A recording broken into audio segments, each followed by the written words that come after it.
Hey everyone, it's Val, aka Tricky Crayon. This is yet another Walt Disney World video. This video in particular is going to focus on traveling to Walt Disney World with IBS, or irritable bowel syndrome. I figure it's worth giving a little bit of a backstory for this one. And that backstory for me is that as long as I can remember, I have had what ended up eventually being diagnosed as IBS. Since I was a kid, the earliest bouts I can remember, I was probably 10 or 12 years old. I have just sometimes had really horrible gut problems. There's not a pretty way to put it. I very often have really, really painful bowel movements, really loose bowel movements, occasionally constipation. But for me, my particular manifestation of IBS is that I end up in the bathroom an awful lot and end up in a lot of pain. I didn't have an easy path to getting diagnosed, and I still don't truly have a great treatment or management plan. When I was 20, maybe 4 or 5, they blood tested me for celiac disease. It wasn't that. When I was 26 years old, I had a colonoscopy. Really fun experience. It's actually not as bad as most people seem to suggest it is. I didn't find it terrible. And that's probably because of the fact that I'm used to what colonoscopy prep does to you, but with actual pain associated.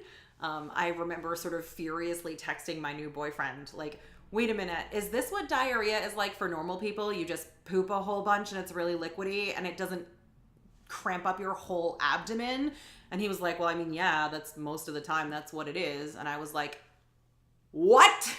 Because for me, my whole life, it has been all of the usual icky liquid poop, whatever, but with a lot of pain associated. So after that colonoscopy, they found that my intestines looked just fine, and physiologically, everything seems to be normal. So there's really no explanation for why my guts behave the way that they do. And I got the diagnosis of IBS, which is effectively a diagnosis of exclusion. There's not really a ton that it tells you. There's not a ton of treatment for it. I have tried different dietary options. I have eliminated gluten before. I have eliminated carbohydrates. I have half-heartedly done low FODMAP because it's just one of those things where dietary changes can be really restrictive and almost make it worse. It's like, well, I'd rather just deal with the devil I know than trying to not eat a bunch of food that I like. I was on amitriptyline briefly because there is some science going on right now that suggests that some of the symptoms could be due to a lack of serotonin in your stomach. Brain chemicals, the brain-gut connection, and it's all really kludgy and we don't understand it, and that's why I don't really have a great treatment plan. So effectively what I do at this point in my life is I ride flares out when they come. You know, if I know I have something important happening, I don't eat before it.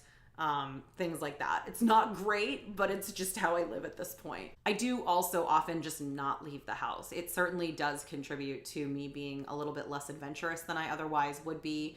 I get nervous about traveling. I get nervous about going to parties. I don't really like to eat out in restaurants because sometimes what triggers an episode for me is just eating anything. Sometimes it can just be that I've taken a drink of water and my guts are like, nope, get out.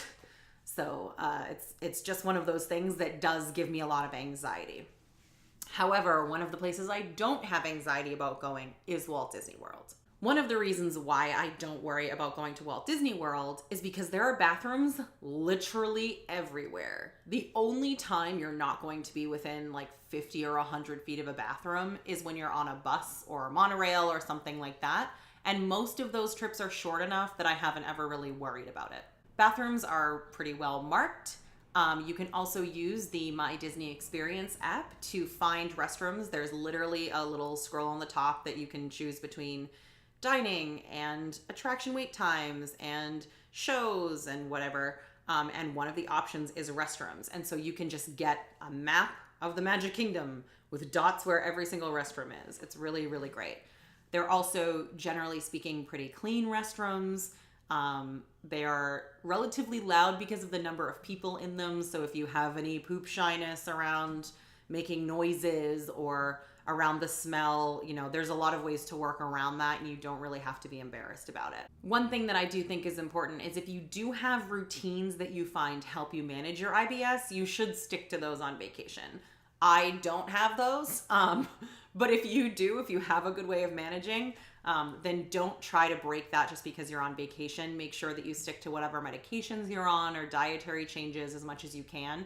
Because if you have well-managed IBS, you really don't want to ruin your vacation by ending up in the first flare you've had in 6 months at Walt Disney World. If you don't have a good routine to manage your IBS, find out what helps you cope and do that. For me, I tend to cope by eating a little bit less than usual and by refusing to leave the room until about 11 or noon.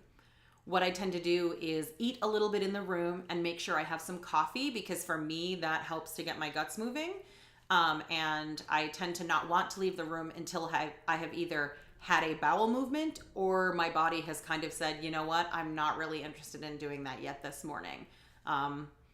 If you have to poop in the parks, poop in the parks. Like I said, the bathrooms are fine. They're great. They're clean.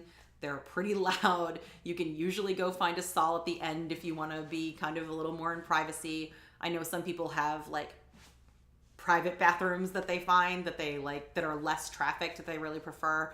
I don't tend to do that because a lot of the time for me, I don't have the time to go find somewhere if I need to go. I'm just beelining it to the closest bathroom. But I do know there are folks who have preferred bathrooms in secret locations. I'm sure there are a few. I feel like there's a Reddit thread. I'll try to link it in the description somewhere for you if you're interested. Effectively, though, I've found Walt Disney World to be a really great vacation as a person with IBS. Because again, especially due to the fact that this is a park that was designed for families, there are bathrooms pretty much everywhere. It makes it a lot lower stress than thinking about doing something like going backpacking or going to Europe and doing, a bus tour of the countryside, because that one bathroom on a coach bus is not going to do well if I have a flare while I'm there. So for me, I know I have a lot of friends who kind of side-eye the fact that I go to Disney every year and I don't tend to take those international type of vacations, but it's really a safer option for me, and I feel very comfortable going to Walt Disney World as a person with IBS. If you have IBS and you have some tips for managing it at Walt Disney World, please feel free to leave them in the comments. Thanks for watching and have a great day.